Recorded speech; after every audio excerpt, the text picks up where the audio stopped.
aggro because they are. It's noted that they have pretty good positioning throughout the game, and they're good at zoning teams away from objectives. And this is we gotta have to take in context that Influence Rage is fighting other people or other teams within of their region, not teams that are of the caliber of Onyx PH. They may know how to zone other teams, but when it comes down to trying to zone Onyx PH away, it kind of comes down to Onyx PH trying to go for that ego duel, because Onyx PH is so experienced, they know what are situations and scenarios that they would win. For a real fight is banning. So now in the branding phase, that's the question here. What do they want to set up for? For Influence Rage, the Fanny, too dangerous to let go, Harith, and the Kalia. So they seem to be concerned about the aggressive maneuvers right here. They might want to go aggressive themselves, which is why they're trying to limit what Onyx PH can get. They have first pick though, so you have to wonder if they're gonna be forced to pick up a jungler or a gold laner. Generally, drafts these days kind of revolve around those two as first and second pick. Yeah, that is right. Well, at least when it comes down to both Granger as well as Suyo, these two are very famous as well as, or rather very popular picks, right? It would really depends on what Influence Rage themselves would really like to go for, because if we look at the current draft, or rather we look at the current hero pool, heroes like, let's see, Hilda is available, Sicilian is available, what else are we talking about? Suyo, Kalia's gone, Cho, okay, Granger. So with Granger given away to Influence Rage, I will say that is actually, Suyo might actually be just a snap pick by Onyx PH. Let's not forget about Jawhead too. Right. Jawhead Suyo is a deadly combo. We've seen it rise in popularity in my own region at least. So Onyx PH can go for that. I feel like the Suyo has to be picked up right here. For Influence Rage, they can match it with a Joy if they want to. But then, the question is what else comes through. No, actually the Lo Yi along with the Suyo. So they're leaving the engage tool for later on. They want to get that macro tool first, man. A team like Onyx PH with a Lo Yi, bro, this is looking rough for Influence Rage. Ooh, yeah. With the Joy now picked up by Influence Rage, they are a very aggressive comp, even more aggressive comp right now, right? So with Hilda joined in onto the Influence Rage matchup, I think that Onyx PH do have a couple of considerations that they will want to go for. With Glue as well as the Badang that is still available to be picked, especially since they don't necessarily need to focus onto Kara's pick anymore. I think that is totally fine. There's still a Moskov that is available. What else? Oh wow, they're actually going for the Irithel then. Yeah, the Irithel is a great pick against the Granger. The fact that you can attack while moving makes it a lot easier to deal with the Rhapsody in the middle of the lane. So laning wise, it's a great pick.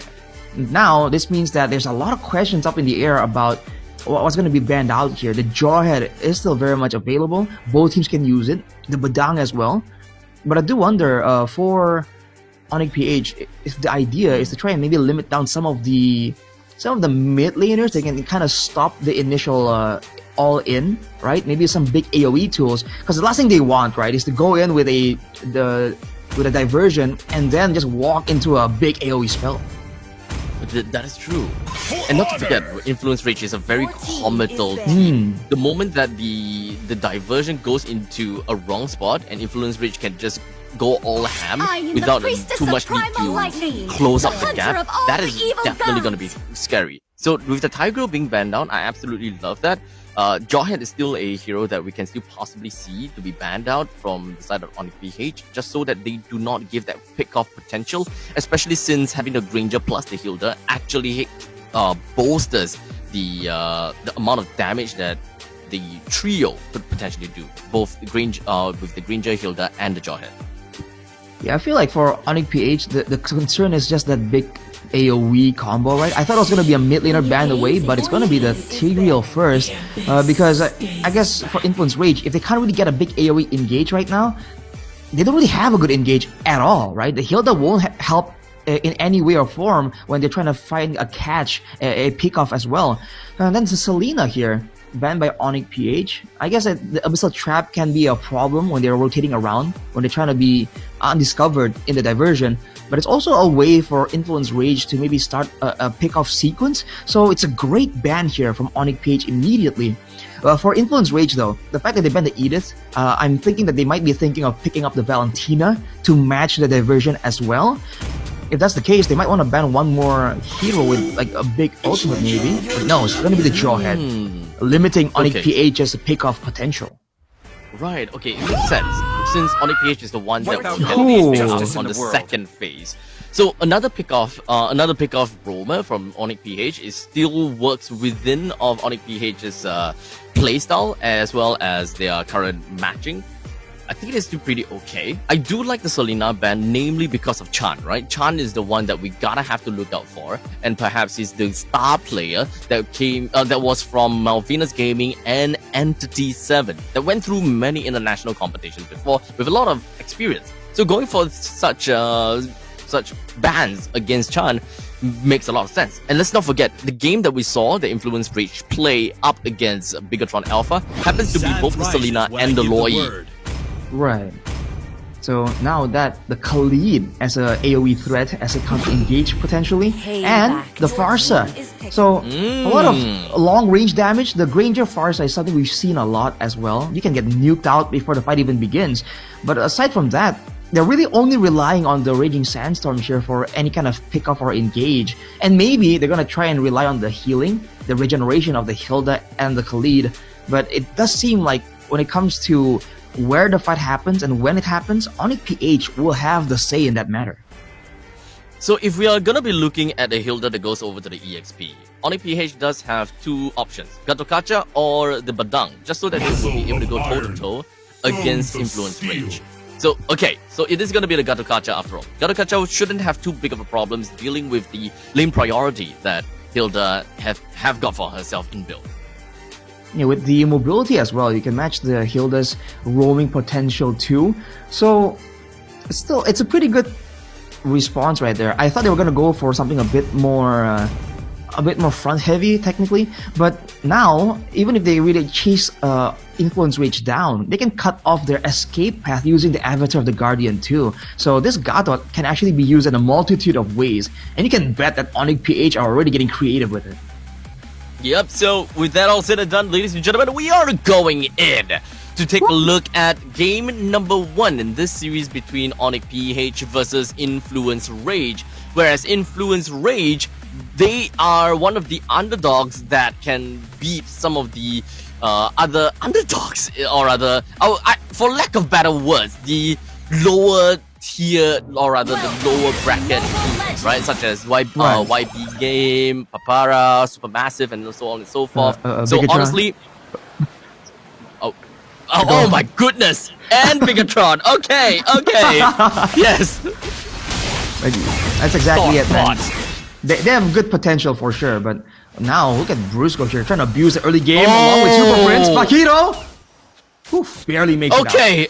Whoa, that is close. This guy is living on the edge, taking too long before actually going for the flicker. But I like it. I like the fact that he's just kind of like extending himself as much as he can.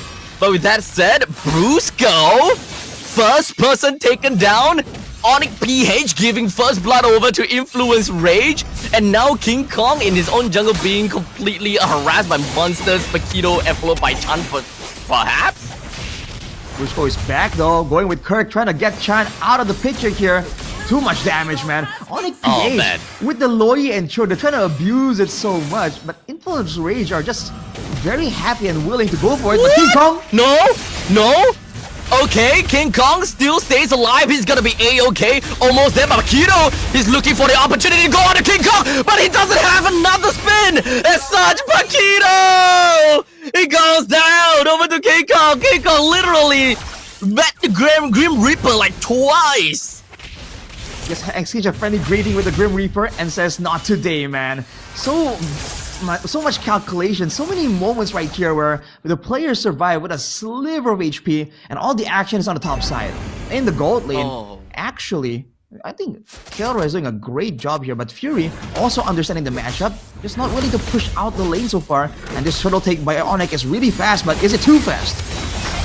Maybe it is, as King Kong will be able to take the turtle down, but in the meantime, we do have Chan immediately popping out with the fact that Airstrike pushes the rest of Onyx PH away. But that's not all though. Monsters tries to go into the brushes, hoping they will be able to do something, but unfortunately Kirk is going to be the one taken down. But unfortunately, that's a 1-for-1 trade between the EXP laner and between the two EXP laners in fact. But in fact, Chan himself goes down too, so Onyx PH takes the win. Man, it's looking kind of okay for Influence Rage, kind of even. Then Kelra shows up, man. That's the power of the Irithel, kind of. You can see that Fury can't really dominate the lane the same way a Granger usually does. And that allows Kelra to just go all over the place. And look at this, Paquito! Almost going down, but he still have the quick sun got to keep himself in the game and in the fight. Chan does it. Oh, Brusco! Flicker with a dragon. Nice shot. Briscoe on the Cho there, but he might pay the price for it. Monster smashes him down, gets a shutdown on the Roamer. But look at Chan, also getting run down by Super Prince. Yo, guys, stop. This ain't brawl. Stop. I mean, we thought that Influence Rage are gonna be the ones forcing all these fights, but Onyx PH seems more overzealous than ever right here, and they do have the tools to back it up. But man, it's looking tough for Influence Rage, and this is before Onyx PH has even started to abuse the diversions. This is just them using the early game aggression and rotating efficiently. Oh boy. Now, of course, we are only 4 minutes in, and I believe that this aggressiveness from the side of Influence Rage is actually pretty darn annoying for Onyx PH to kind of deal with. Yorun currently do have the orange buff on himself. I would like to believe that that was his own one, because actually, from what I remember, Yorun actually had an orange buff for a lot longer. So I actually would like to believe that he stole it. But anyways, for another second, Makito finds himself knocked back from the side of Brusco that is losing the Roma before the turtle fight. Oh, that's a weird diversion play, but that's Monsters getting chopped down. Jotun going in and actually not getting the steal there. King Kong too clean with it. Suyo too strong with the secure. And man, Influence Rage getting forced into these weird scenarios.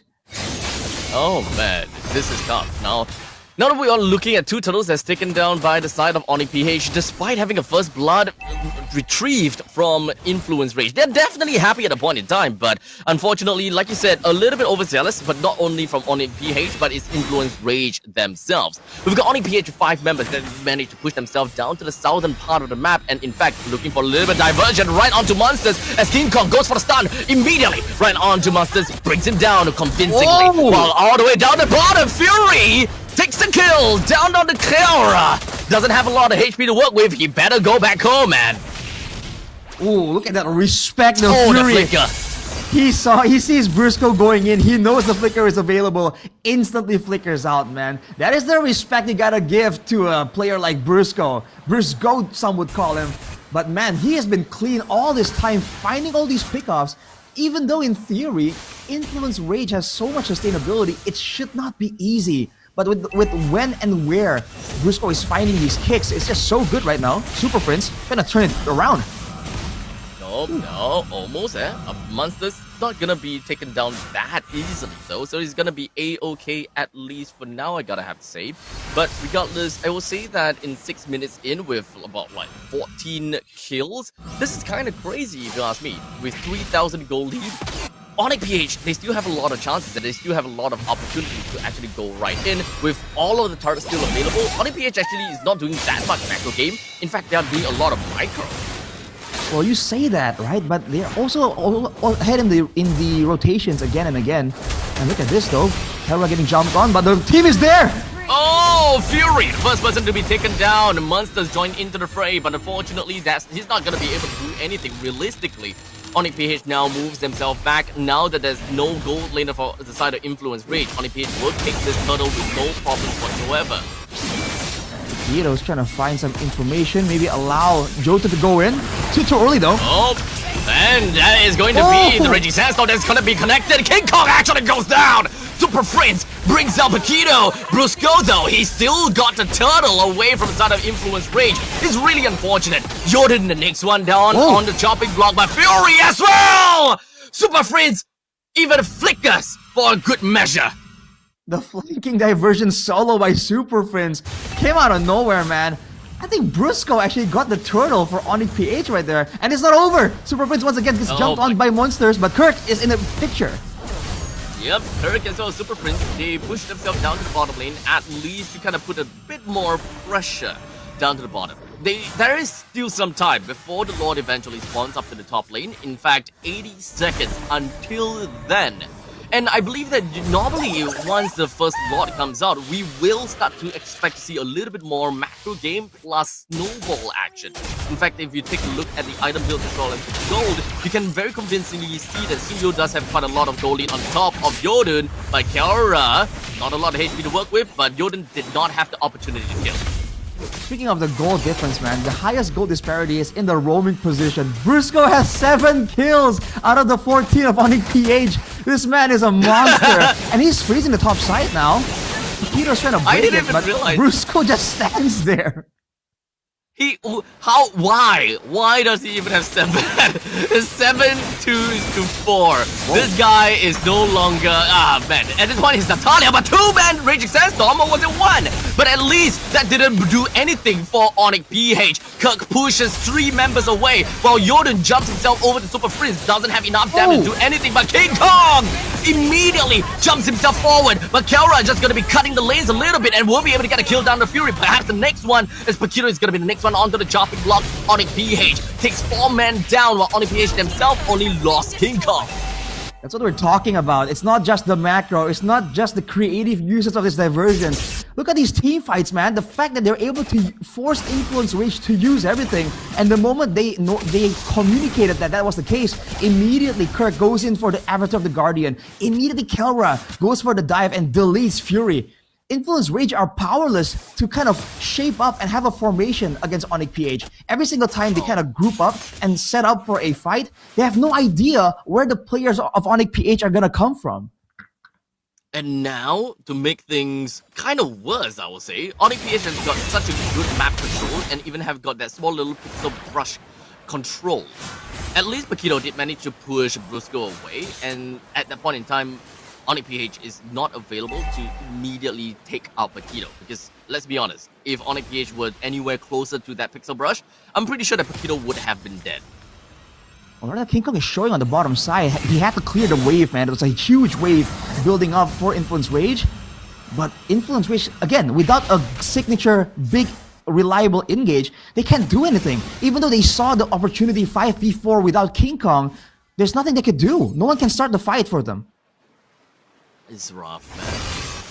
Who can even start a fight aside from Paquito? I can only imagine the Raging Sandstorm. And monsters would definitely come in more as a straggler and just kind of go for bruising. But here we go, Brusco indeed. Paquito knocked in and taken down. Well, in the meantime, Chan hides himself in a small little brush to go for defense and airstrike. But the main fight is all onto Yodun. Goes in for the Rhythm of Joy, but that didn't do anything at all. Kirk joins in with the Avatar of the Guardian. Chan is forced to use the Purify. And a little bit of a Recall City going on. While Super Prince, he went in for the diversion, but wasn't enough to get down a kill down on the Chan. Fury wants to go for a little bit more, a little bit greedy. In fact, goes for the flinker. Fury, not like this. As now, King Kong with a Soul Seven takes him down with no problem. It would have been such a great kill to pick up there. The shutdown on Super Prince, 8, 0, and 9. Fury went for it. He risked it all, but it just wasn't enough, man. He got punished heavily for that. And with that, with the Lord coming through, 8,000 gold lead, Onyx PH wasting no moments at all. And the fact that Kirk has picked up a Sky Guardian helmet, that just means when it comes to contesting ground, they can't do much. Look at that. Oh, Jordan, he does not have the dash. He was trying to farm a little bit, and in fact, he even put down the crystal, hoping that he will be able to jump over to the ranged median, but he got caught off guard with his pants down. But speaking of pants down, Chan is the one that caught his pants down. Brusco, yo, just give Brusco attack items, okay? This guy is taking kills, and now he's taking turrets. I mean, if he goes for damage, that's cool, but the fact that he's going tank still, that just means he's ahead of the curve, and he can be almost as tanky as an XP laner. So two front lines, both can engage, but Brusco might get punished here. There we go. Paquito, Raging Sandstorm on a 2-person, but that is a little bit overconfident. Monsters, he joined in from the back and wasn't able to do anything. As such, he's going to go straight down. With 4% left on that influence rate, we do have the fact that Astro is going to be popping right out, but unfortunately Kirk is just a little bit too tanky for anyone to deal with, as he survives with just a sliver, and now the rest of Onyx PH moves right on, over to the influence range, half HP on the core, but maybe not half anymore, as Onyx PH takes the game. Man, that is a high octane game if I've ever seen one, man. Both Influence Rage and Onyx PH willing to scrap it out